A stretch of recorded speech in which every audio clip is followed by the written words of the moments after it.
I'm Andrew Ownsworth with Fullbeck Farms, and we're a mainly arable farm in Lincolnshire. We grow wheat, oilseed rape and malting barley.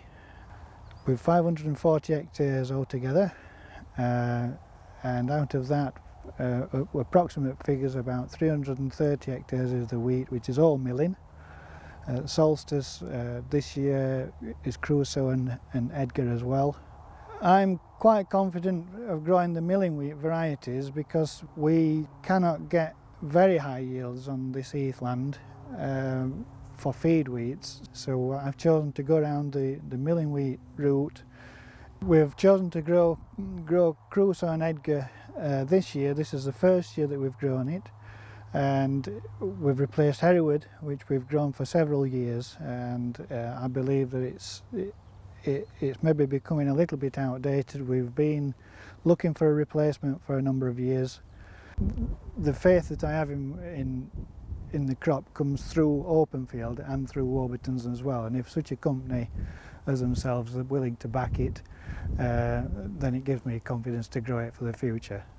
I think for the first time we've seen a real collaboration between the end users, the market, collaboration between the grain trading organisations and indeed the breeders to give farmers a product that really sets new standards both in terms of quality but also agronomics and most importantly yield. It's a very exciting development for us to bring a variety like Crusoe to the market. Essentially a year ahead of where you would expect a milling wheat variety to be at a commercially grown stage as this crop is. So that makes it particularly exciting. The work that we've done with Warburton's at a very early stage to bring the variety through so that it's quickly established, so that growers are growing it on a very wide scale. And of course we now then Openfield will market the crop into Warburton's from harvest 2012. So that's a remarkable development to get milling wheats at this stage of their development in such a large tonnage to be baking bread in 2012, at the end of 2012. Most farmers are growing Solstice at the moment. From all the agronomy work we've done within the Limagrain programme, Crusoe is very similar to Solstice. This crop looks very healthy, it's green to the floor, and with the year we've had, I would say this looks outstanding, to be quite honest, because a lot of farmers' crops I have seen this year, a lot of farmers have struggled to get their inputs in at the right time, and there is bottom disease. Now, disease resistance is a key part in terms of the decisions to grow a variety. We've had 2 or 3 years where yellow rust has predominated and has been a key disease that everybody's focused on. Now this year we've seen a complete swing towards septoria as a major disease, and obviously varieties like Crusoe offer strengths against both diseases. Crusoe has very good disease resistance. The ratings for yellow rust are 9, mildew are 9, and septoria for 7 is an outstanding character to have in a milling wheat variety. Edgar is a true German wheat. It was bred in Germany. It was a variety that we trialled through our Y3 testing scheme in Limagrain UK. The good attributes of the variety are high yield, good septoria resistance, which is a key trait we think coming through our programme, very good quality, and it has eye spot resistance. So not only does it have the possibility as a first wheat, I think it has a good possibility of being a very good second wheat.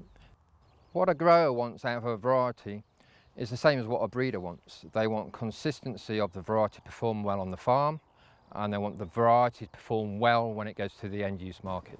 Achieving quality is important in bread making wheat, and there are clearly 2 aspects.